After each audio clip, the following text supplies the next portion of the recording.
Yo, what's up mga katupak? Ayan, isang magandang araw sa inyo. Walang pangit na sabungero lalo na kapag katupak ka.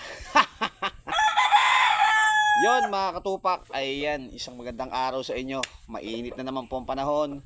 Tapos na ang bagyo. Wasak yung manuka natin dun sa may dulo. Grabe, disgrasya yung mga manok natin. Pero ganoon talaga, wala tayong magagawa. Kasama sa negosyo yan, kasama sa pagmamanok yan. Mga nadidisgrasya mga manok, no? Namamatay, normal talaga yan. Ayan mga katupak.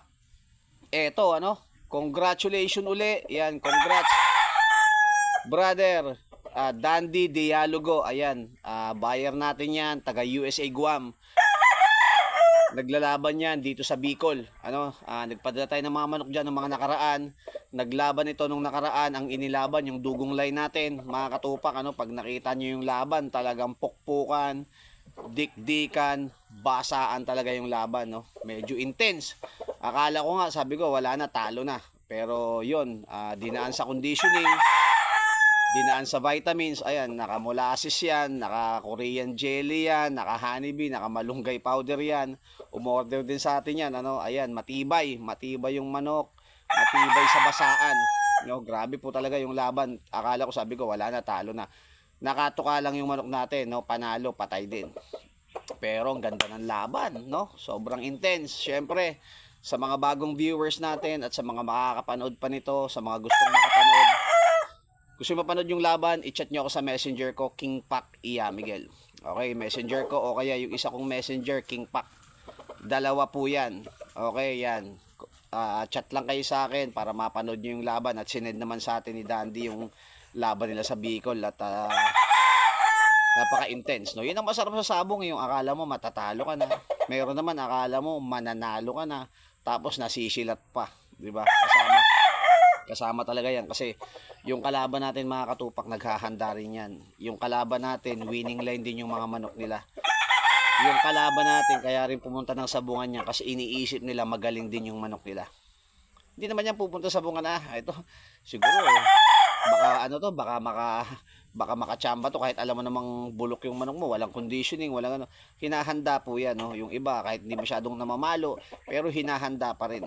Tapos palahi pa rin naman yung manok. So ibig sabihin hindi naman ipapalahi yon kung wala rin talo. Nagkakaroon lang naman na salitang bulok yung manok na yan kapag ka natalo na 'di ba? Ganun lang naman yun. Pero hindi natin alam kung ano yung kwento ng kalaban natin. Malamang mga 3 times winner din yan, 4 times winner din yung mga yan. Anak na lang yan, tapos din nila sasabungan. Pero meron talagang natatalo. Normal naman po yun. Okay, hindi naman nakakahiya yun kasi nga yung mga big time nga natatalo. Kahit sino pang sikat dyan, kahit sino pang sikat dyan na marami ng award, hindi naman yan talagang laging sila may award. Hindi, natatalo pa rin yan. Normal lang po yun. Okay, ayan. So again, congratulations kay Dandy Dialogo, OFW yan, nasa USA Guam. Okay, yan brother, congrats sa'yo.